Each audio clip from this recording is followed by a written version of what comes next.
In this video, I'm going to explain to you 3 reasons why you may be feeling tired all the time. Why am I always tired? You ask yourself time and time again. The feeling of tiredness is a very common occurrence and is not often linked to any medical condition.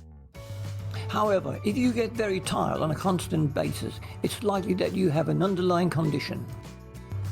One good example is a gluten intolerance. People who are gluten intolerant are more likely to experience chronic fatigue, especially when taking foods that have gluten. According to studies, around 60 to 82% of gluten intolerant patients suffer from constant fatigue regularly. In addition to that, gluten intolerance can also lead to iron deficiency anemia, which is another major cause for tiredness. If you wake up constantly tired after getting a good amount of sleep, chances are you have gluten intolerance. Therefore, regardless of how much you sleep, your body won't be able to get enough rest due to the effects of gluten. The reason is because your body ends up expending all of its energy to attack your allergen, which is gluten in this case, thus causing you to get drained of all energy, which results in fatigue. If you experience fatigue or a foggy mind, likewise known as brain fog, you may have what they call a non-celiac gluten sensitivity or perhaps an undiagnosed celiac disease. If you think that you have an allergy due to gluten, then you should pay a visit to your doctor who can confirm this through an official diagnosis. Various tests can easily determine if the cause is due to gluten. Afterwards, depending on the severity of your allergy, you may have to limit or even eliminate your consumption of gluten. Meanwhile, if you are not sensitive to gluten, you shouldn't experience any consistent feeling of tiredness from consuming it. Therefore, unless you're allergic to gluten, you shouldn't feel sleepy on a regular basis. Sign number 1, joint pains.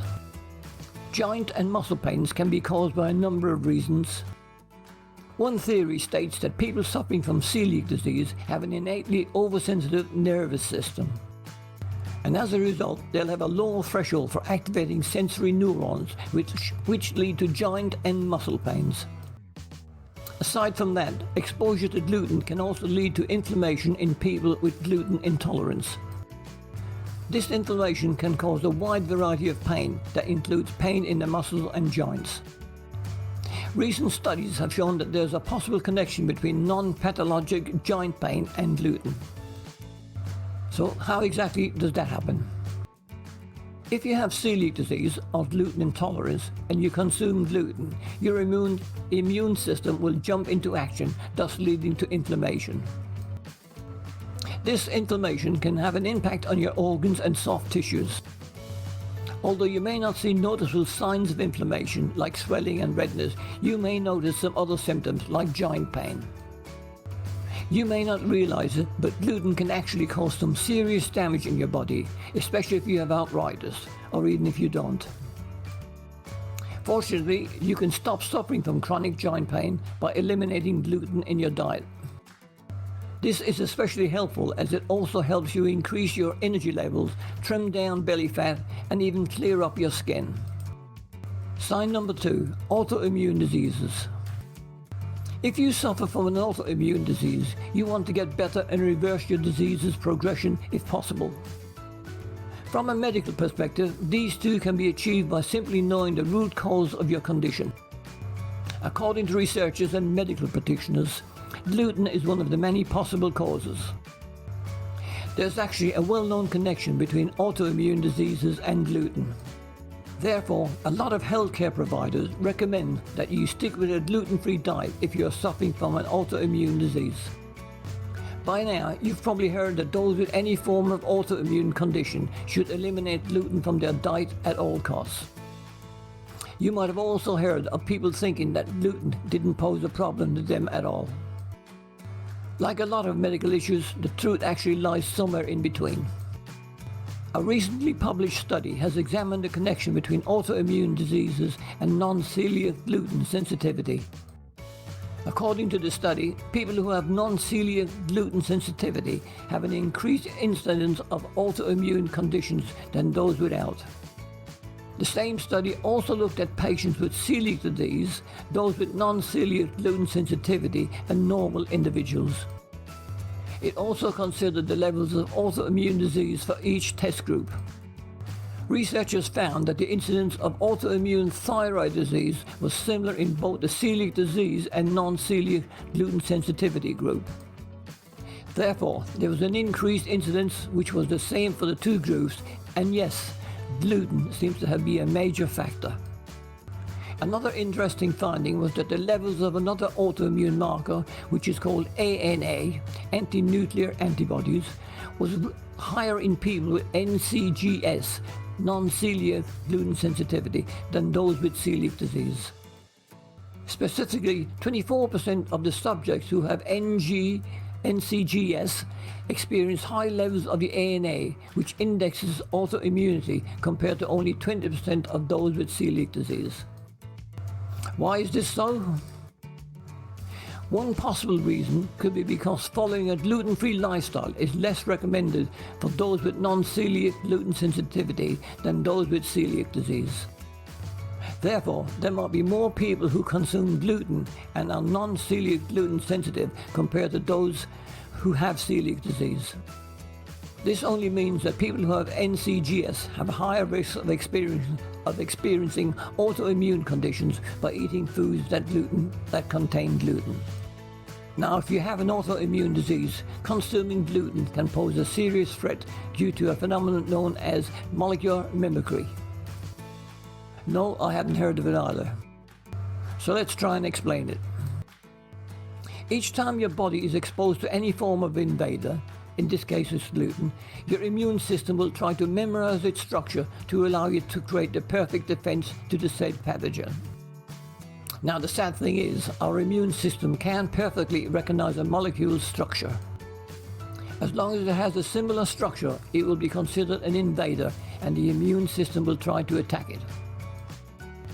Gluten, which is quite a large protein, happens to have a similar structure to some of our body's tissues, especially the thyroid. In people with an autoimmune thyroid disease, each time they consume gluten, their immune system will send antibodies to destroy it.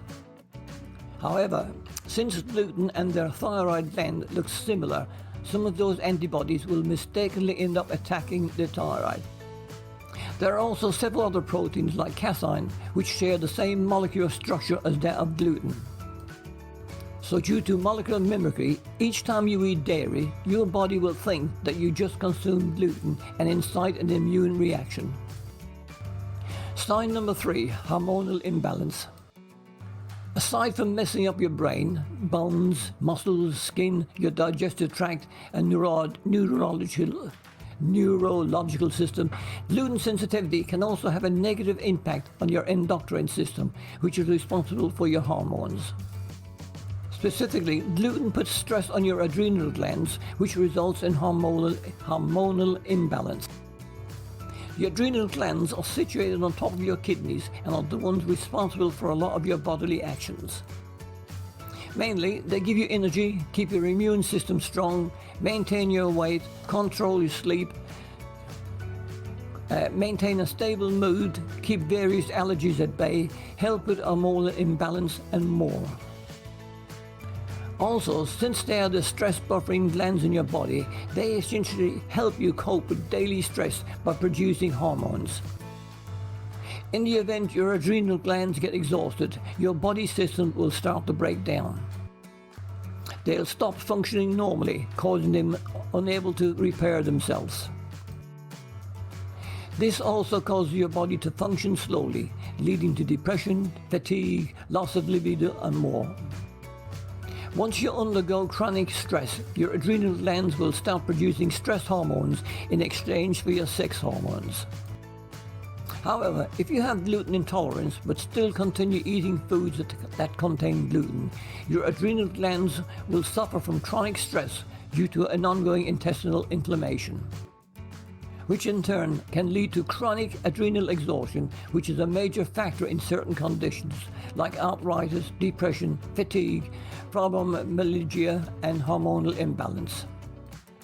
Unfortunately, white gluten sensitivity and their accompanying stress on the adrenal glands is a common occurrence. It is rarely diagnosed. Due to this, a lot of people suffer since they are not tested properly for this condition. But why exactly are your adrenal glands affected if you continue consuming gluten while being gluten sensitive? Well, the answer is because your adrenal glands are quite sensitive to unstable blood sugar. In case you're wondering, a stable blood sugar is derived from eating healthy, gluten-free food. If you're gluten intolerant, gluten is basically a poison. Therefore, regularly consuming gluten can create unstable blood sugar, which in turn places a tremendous amount of stress on your adrenal glands. Since your adrenal glands are responsible for a wide variety of bodily functions, simply removing gluten from your diet is not enough to restore their original function. They have to be reset using a dietary program to help restore their original health. This also explains why most gluten-sensitive individuals still suffer from the following symptoms, like asthma, fatigue, allergies, joint pains and aches, frequent illnesses, sleeping issues, unexpected weight gain, and migraines.